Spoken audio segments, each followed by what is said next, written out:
हाय बच्चों, कैसे हैं आप लोग। मैं भूपेंद्र पान मौर्य, हिंदी प्रवक्ता, जनतंत्र इंटर कॉलेज स्कूल पहाड़ महोबा। आज हम आपको कबीर दास जी के साखी के दोहे आगे पढ़ाएंगे। पिछली क्लासेस में हमने आपको 7 दोहे तक बता दिया था कबीर दास के साखी के। आज हम इसके आगे आपको बताएंगे। तो देखिए, खोलिए अपना, निकालिए किताब। 8वां दोहा है। केसव कही कही कूकिए, ना सोये असरार। रात दिवस कै कूकड़े, कबहू लगे पुकार। तो बच्चों देखिए, कबीरदास जी कहते हैं कि हमें राम का नाम ले लेकर, प्रभु का नाम ले लेकर रात दिवस, दिन रात जो है उसका भजन करते रहना चाहिए। क्योंकि उस परमात्मा ने ही जो है हम लोगों को बनाया है और हम उसी से बिछड़े हुए हैं, अज्ञान में जो है फंसे हुए हैं। माया मोह लोभ में जो है कबीरदास जी का ऐसा मानना है कि बच्चों हम लोग उसमें पड़े हुए हैं। तो हमें क्या करना चाहिए? हमें रात दिवस उस प्रभु के गुणगान करते रहना चाहिए, उसे स्मरण करते रहना चाहिए, जिससे कि जो बिछड़ा हुआ जीव है, जिसको उसने भेजा है धरती पे, उसे जो है वह फिर से जुड़ सके, वह जीव फिर उसको प्राप्त कर सके। वह इसीलिए कहते हैं कि केसव कही कही कूकिए, मत सोइए असरार। कभी भी जो है ऐसा क्षण ना हो जिसमें जो है आप राम का नाम लेना भूल जाएं। और कहते हैं निश्चित ही एक दिन ऐसा आएगा कि जब आपको राम याद करेंगे, आपको जो है अपनी शरण में ले लेंगे। रात दिवस के कूकड़े, कबहू लगे पुकार। ऐसे जो है आपका नाम लेते लेते राम का, निश्चित ही आपकी पुकार वह सुनेंगे, आपके सारे मनोरथ उस दिन पूर्ण हो जाएंगे। तो बच्चों, ये हुआ आपका 8वां दोहा। जो ना समझ में आए उसे पूछ लीजिएगा, फिर हम आपको बताएंगे कि ये वो कठिन शब्द हो उसके बारे में पूछ लीजिएगा, हम आपको बताएंगे। तो अगला देखिए। लंबा मार्ग दूरी घर, विकट पंथ बहुमार। कहो संतो क्यों पाइए, दुर्लभ हरि दीदार।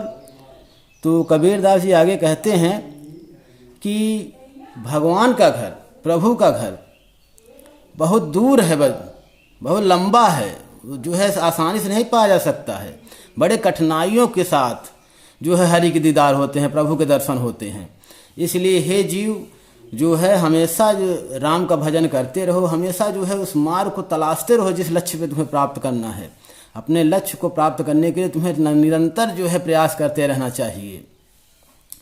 तो इस प्रकार जो है आप जब अपने कठिनाइयों को लगातार जो है कठिनाइयों से जो है पार करते जाएंगे, तो निश्चित ही एक दिन आपको अपने प्रभु का दर्शन हो जाएंगे।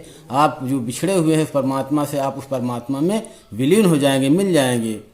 तो बच्चों, ये दुआ जो न समझ में आए उसको मैं बार बार बता रहा हूँ, पूछ लीजिएगा, फिर मैं उसको रिपीट कर दूंगा। तो कबीरदास जी कहते हैं कि यह जो है प्रभु का घर जो है, प्रभु के जो है दर्शन जो है बहुत ही कठिन है, उसका रास्ता बहुत ही दुर्लभ है। लेकिन हे संतों, हे भाइयों, अगर आप निरंतर उस कठिनाई को, बाधा को पार करते जाएंगे, निश्चित है एक दिन जो है आपको हरि के, प्रभु के दर्शन हो जाएंगे और आपकी सारी मनोकामनाएं पूर्ण हो जाएंगी। अब आप आगे देखिएगा। यह तन जालो मसी करो, लिखो राम का नाम। लेखनी करूं करंक की, लिखी लिखी राम पठाऊं। तो आगे बच्चों कबीरदास जी कहते हैं कि हमें जो है जिस परमात्मा ने हमें भेजा है धरती पे, उसके लिए हमें क्या करना चाहिए? अपने प्राणों का उत्सर्ग कर देना चाहिए, अपने जो है प्राणों की बाजी लगा देनी चाहिए उसे प्राप्त करने में। क्योंकि हम उससे बिछड़े हुए हैं और इस धरती पे इस आवागमन में फंसे हुए हैं, अंधकार में हम लोग जो है फंसे हुए हैं। लोभ मोह माया कबीरदास जी कहते हैं, माया महा ठगनी हम जानी, त्रिगुण फांस के बोले मधुरी बानी। तो माया में जो है हम लोग फंसे हुए हैं। हमें इन सब से छुटकारा कौन दिला सकता है? वह परमात्मा दिला सकता है। इसलिए जो है कहते हैं हमें उस परमात्मा को पाने के लिए क्या क्या करना चाहिए, क्या कर सकते हैं हम यह तन जालव मसी करो, लिख राम का नाम। वह कहते हैं कि इस तन को जला के जो है क्या कर दूं, राख बना दूं, और क्या करूं, राम का नाम, उससे क्या करूं, मैं राम का नाम लिखूं। लेखन करो करंग की लिख राम फटाऊं, और अपने जो है खून को जो है स्याही बना लूं और उसमें जो है राम का नाम लिख उसी से जो है मैं भेजूं, राम के पास भेजूं, भगवान परमात्मा के पास भेजूं, अर्थात अपने शरीर का जो है मैं उत्सर्ग कर दूं, प्राणाहुति दे दूं, और तब जाके राम के मुझे दर्शन होंगे। इस प्रकार बच्चों का कहते हैं कि हर कठिनाइयों से हमें जो है तैयार रहना चाहिए प्रभु के दर्शन के, प्रभु को पाने के लिए, क्योंकि वही परमात्मा ही ऐसा है जो आपके दुख को समझ सकता है, आपको जो है भव सागर से पार करा सकता है। तो अब आगे देखिएगा, अगला दोहा है 11वां। कै बिरहिनी कूमीच दे, कै आपा दिखलाय, 8 पहर का दांझड़ा, मुँह पे सहा न जाए। अब कबीरदास जी कहते हैं बच्चों कि कै बिरहिन को मूँछ दे, अर्थात वह विरह में प्रभु के परमात्मा के विरह में आत्मा जो है तड़प रही है। वह जो है मैंने जैसा बताया कि वह अपने को आत्मा और जो है अपने को पत्नी और परमात्मा को अपना पति मानते हैं, और वह पति के वियोग में पत्नी जो है तड़प रही है, ऐसा वह मानते हैं। तो कबीरदास जी कहते हैं कै बिरहे के मूँछ दे, या तो मुझे विरह से छुटकारा दिले आइए है प्रभु, या तो मुझे क्या कर दे, मार दीजिए, या अपना जो है दीदार कराइए, या तो इस बिरहिन को क्या कर दो, मार दो, क्योंकि मुझ में जो है इतनी विरह सहने की क्षमता नहीं रह गई है।